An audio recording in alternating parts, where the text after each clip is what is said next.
사연자분이 보내주신 이야기 시작해볼게요. 안녕하세요. 전 30대 여자입니다. 저는 20살 때 10살 연상의 남자를 만난 적이 있어요. 고등학교 졸업 후 우연히 알게 되었고 또래들과는 다른 모습에 이끌려서 연애를 하게 됐습니다. 전 어려서 세상 물정을 잘 몰라서 그 남자에게 푹 빠졌고 그 남자도 저에게 참 잘해줬어요. 그리고 저희는 한순간 불같이 타오른 감정에 결혼까지 하게 되었죠. 하지만 제가 너무 어렸고 그 사람도 역시 결혼할 준비는 안 되어 있던 터라 저희는 자주 싸웠고 결국 그 남자는 바람이 났습니다. 그렇게 저희는 짧은 결혼 생활을 마무리했죠. 전 어린 나이에 결혼과 이혼을 겪고 나서 또래보다 조금 성숙해졌어요. 그렇게 전 아무 일 없다는 듯이 사회생활을 시작했고 다른 친구들처럼 평범하게 살았습니다. 하지만 남자에 대해선 평범하지 못했어요. 전 남편이 바람기가 많았기 때문에 제가 좋다며 잘해주는 남자들을 전부 믿을 수가 없었죠. 이 사람도 내가 마음을 열고 몸 주고 마음 주면 딴 여자를 찾아 떠날 것 같았죠. 이건 저 같은 일을 겪고 난 사람이라면 다들 비슷하지 않을까 생각해봅니다. 여튼 그래서 이혼 이후로 제대로 된 연애는 못 해봤어요. 그리고 나이 많은 남자는 죽을 만큼 싫었습니다. 그렇게 30대가 되도록 전 일, 집을 반복했죠. 친구들은 항상 주변에 괜찮은 남자가 있다며 소개팅이다 뭐다 시켜준다고 했지만 전 내키지가 않았어요. 그러다 31살 때 전 새로운 남자를 만나게 됐습니다. 그 남자는 저희 동네 편의점 알바생이었는데 저희의 첫 만남은 이랬어요. 제가 편의점에 가서 술을 고르고 계산을 하려고 하는데 그 알바생은 신분증을 보여달라고 하는 거예요. 저는 아무래도 나이가 나이인 만큼 신분증을 잘 챙기지 않았거든요. 저는 당황해서 저 90년생이에요 하고 말했고 그 알바생은 네 신분증 보여주세요. 워낙 어려 보이셔서요 라고 하더군요. 대부분 어려 보인다고 하면 다들 기분 좋아하지만 저는 짜증이 났습니다. 솔직히 너무 어이가 없어서요. 그래서 사진으로 보여드려도 될까요? 했고 알바생은 사진으로라도 보여달라고 하더군요. 전 예전에 신분증 사진을 찍어둔 것이 기억이 나서 사진첩에서 신분증 사진을 찾아 보여줬어요. 알바생은 제 핸드폰을 뺏어들고 유심히 보는 듯 하더니 핸드폰으로 뭘 하는 듯 했습니다. 저는 지금 뭐 하세요? 했고 알바생은 잠시만요 다 됐어요 라고 말하더니 제 핸드폰을 돌려주더라고요. 그러면서 자기 핸드폰을 저에게 흔들어 보였어요.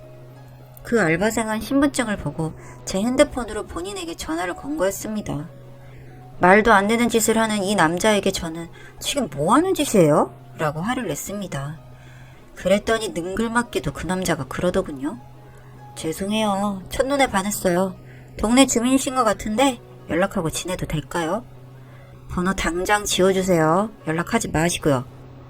전 퉁명스럽게 말을 내뱉고는 술을 계산하고 편의점을 나왔습니다. 참 별놈 다 있다 생각했죠. 그리고 알바생이 무척이나 어려 보였거든요. 그리고 그날 밤 모르는 번호로 문자가 왔습니다. 그 알바생이었죠. 그 알바생은 제 말을 듣고 번호를 지우려고 했지만 도저히 지울 수 없었고 실례인 줄 알지만 용기는 문자했다고 하더군요. 그러면서 자기 이상한 사람 아니니 경계를 조금만 풀고 친하게 지내자고 했습니다. 전 굉장히 어려 보이는데 몇 살이냐고 물었고 알바생은 22살이라고 했어요. 저보다 8살이나 어렸죠. 그리고 전역한 지 얼마 안 됐고 이 동네에서 자취한 지 얼마 안 돼서 친구가 없다면서요. 전 그날 알바생의 연락에 대충 대꾸해주고 알바생과 연락을 끊으려고 했습니다. 하지만 그 알바생은 제가 답장하지 않아도 혼자서 계속 저에게 문자를 보내오기 시작했습니다. 일어났어요? 오늘 날씨가 춥네요. 점심 맛있게 드세요. 커피는 어떤 걸 좋아하시죠? 라떼? 아메리카노? 등등 이런 문자들이었어요. 저 워낙에 이런 남자들을 많이 봤기에 며칠 하다 보면 금방 지칠 거라고 생각했죠. 그리고 그 편의점이 저희 집에서 제일 가까운 편의점이었는데 전 알바생을 마주칠까봐 멀리 돌아가 다른 편의점을 이용했습니다. 그러다 다른 편의점에서 손님으로 온 그 알바생과 마주치게 됐고 그 알바생은 아무렇지 않은 듯 말을 걸었어요. 저 때문에 여기까지 오시는 거예요? 전 당황했고, 아니에요. 라고 대답하고 황급히 편의점을 빠져나왔죠. 뭐 내가 죄를 지은 것도 아닌데 왜 이러나 싶었지만 그래도 왠지 그래야 할 것 같았습니다.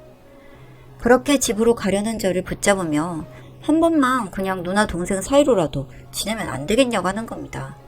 어이가 없어서 뒤돌아 한마디 쏴줘야겠다 하고 있는데 순간 그 남자의 눈빛이 가슴에 콱 박히더군요.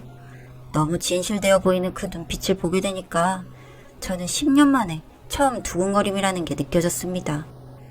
저는 너무 간절한 그의 눈빛에 흔들려 알겠다고 대답했고 집 앞까지 데려다 준다는 그를 겨우 달래 돌려보내고 집으로 돌아왔습니다.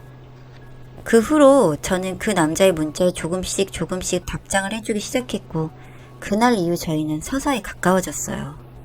그리고 저도 그 남자가 점점 좋아졌지만 연애를 하기엔 그 남자의 나이가 걸렸죠. 제 얘기를 들은 친구들은 나이가 뭐가 중요하냐며 한번 만나보라고 하더군요.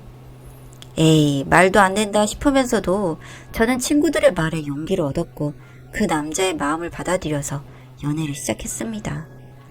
그 남자와 연애는 참 행복했어요. 이렇게 제대로 된 연애를 처음 해보는 거라 더 그렇게 느꼈을 수도 있고요. 그렇게 저희는 1년이 넘게 연애를 이어갔어요. 그 남자는 저와 연애를 시작하고 지금까지 단 한 번도 처음과 다른 모습을 보여준 적이 없었죠. 그래서 나이는 어리지만 제가 정말 믿고 기댈 수 있는 사람이었습니다. 그렇게 연애를 이어가던 중 저는 그 남자의 아이를 갖게 됐습니다. 저는 일단 그 남자는 너무 좋았지만 그 남자의 나이와 불확실한 미래를 생각하니 이런 상황은 너무 당황스럽더군요. 어떻게 해야 할까 고민하다가 그래도 남자친구에게 임신 사실을 털어놨고 제 예상과는 다르게 남자친구는 너무 기뻐했습니다. 그리고 자기가 책임질 테니까 결혼하자고 했죠. 하지만 저는 현실적인 문제를 생각할 수밖에 없었어요. 그리고 제 마음에 대해서 얘기했고 남자친구는 본인의 가정 환경에 대해서 얘기해줬습니다. 남자친구의 어머니는 고등학생 시절 동갑내기 남자친구와의 사이에서 아이를 가졌고 남자친구의 아버지는 어머니와 남자친구를 책임지지 않아 어린 나이에 홀로 아이를 낳고 키웠다고 했습니다. 어머니와 둘이 살면서 손가락질도 많이 받았고 심적으로 많이 힘들었다고 했죠. 그래서 자기는 꼭 좋은 아빠가 될 거고 계획이 없던 일이지만 이렇게 우리에게 새 생명이 찾아왔으니 저와 아이를 책임지고 싶다고요. 그리고 자기는 잘할 자신이 있으니 한 번만 자기를 믿어달라고 했죠. 저는 지금까지 그가 보여준 모습과 사귀기 전 처음 제게 말했던 그 눈빛과 같은 눈빛을 보고 이 사람을 믿어보기로 결정했어요. 그리고 저희는 남자친구 어머니에게 먼저 인사를 드리러 갔고 남자친구 어머니는 솔직히 걱정이 좀 되지만 남자친구의 선택을 존중한다고 하시더군요.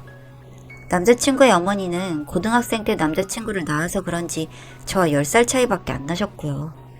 그렇게 어머니와 만남을 무사히 끝내고 저희 부모님과 자리를 마련했습니다. 저희 부모님도 큰 반대는 하지 않으셨어요.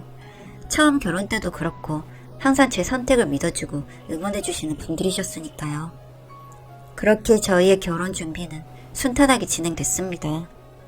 그러던 어느 날 남자친구네 집에서 남자친구네 어머니와 식사를 마치고 집에서 나왔는데 멀리서 어머니의 이름을 부르는 소리가 들렸고 소리가 나는 쪽으로 고개를 돌리자 어떤 남자가 저희 쪽으로 다가오고 있었습니다. 점점 남자가 다가올수록 저는 얼굴이 굳어졌고 어머니는 당황한 듯 보였죠. 왜 이러지? 싶었는데 더 웃긴 상황은 그 다가오는 남자의 존재가 말도 안 되는 사람이었던 겁니다. 저희 쪽으로 다가온 남자는 다름 아닌 제 전남편이었어요. 저는 너무 놀라서 당신이 여기 어쩐 일이냐며 그리고 어머니에게 이 사람과 무슨 사이냐고 물어봤죠. 영문을 모르는 남자친구도 저와 어머니에게 대체 이 사람이 누구냐고 물었고 어머니도 당황한 듯 아무 말 못하셨어요. 그리고 저는 정말 충격적인 이야기를 듣게 되었습니다. 그러니까 알고 보니 이런 거였어요. 제 전남편이 고등학생 때 사귀던 여자친구가 사고를 쳤고 그때는 너무 어려서 무서워 도망쳤다고 합니다. 참 어이도 없고 이런 일이 있을 수 있나 싶었지만 그때의 그 여자친구와 그 여자친구가 낳은 아이가 바로 지금 제 남자친구와 남자친구 어머니였던 거죠. 그리고 저와 제 남편이 결혼했다가 이혼한 사실도 그때 모두 알게 됐습니다. 물론 제가 어린 나이에 결혼했다가 이혼했다는 건 다 알고 있었지만 그 상대가 그 사람이라는 건 모두에게 충격적이었죠. 저도 남자친구도 남자친구 어머니도 모두 혼란에 빠졌고 전 남편 또한 당황한 것 같았어요. 그리고 전 남편이 남자친구 어머니를 찾아온 이유도 기가 막힙니다. 며칠 전 우연히 두 사람은 마주치게 됐고 그 후로 전 남편이 과거 자신의 행동에 대해 용서를 구하며 재결합을 요구하고 있다고 하는 겁니다. 저희는 모든 사실을 알게 된 후 얽힌 관계에 너무 충격을 받았습니다. 뭐 이걸 무슨 관계라고 해야 하는 건가요? 솔직히 처음은 관계 정리도 못하겠더군요. 여튼 전 남편은 따로 저를 찾아와 어떻게 자기 아들과 그럴 수 있냐며 헤어지라고 요구했고 제 남자친구는 어차피 평생을 아빠 없이 살았는데 그런 이유로 헤어지고 싶지 않다고 하며 저를 붙잡았습니다. 남자친구의 어머니도 저만 괜찮다면 본인도 괜찮다며 그 남자는 어차피 다시 만날 생각도 다시 얽힐 생각도 없다고 하셨고요. 이미 제 뱃속에서는 아이가 자라고 있었고 남자친구 어머니도 남자친구도 모두가 전 남편을 받아들일 생각이 전혀 없으니 제가 선택할 수 있는 건 하나뿐이었습니다. 그렇게 저는 긴 고민 끝에 결국 남자친구와 예정대로 결혼을 하기로 결정을 내렸고 이 사실은 평생 저희끼리만 묻고 가기로 그렇게 마무리를 지었습니다. 그리고 지금은 아주 행복하게 살고 있고요. 그래도 가끔씩 남편의 얼굴을 보면 이상한 생각이 들기도 합니다. 전 남편과 같이 살고 있다가 이 아들의 존재를 알게 되어 제가 키우게 되었다면 남편은 제 아들이 될 수도 있었던 사람이라는 거니까요. 그런 생각이 들 때면 소름이 끼치기도 하고 괜스레 죄를 짓는 기분이 들지만 피가 섞인 것도 아니고 문제될 거 없다고 생각하며 제 자신을 다독이곤 합니다. 전 앞으로도 그 지긋지긋한 전 남편은 다 잊어버리고 저희 아이와 제 남편과 더 행복하게 살아보려고 합니다. 긴 글 읽어주셔서 감사합니다.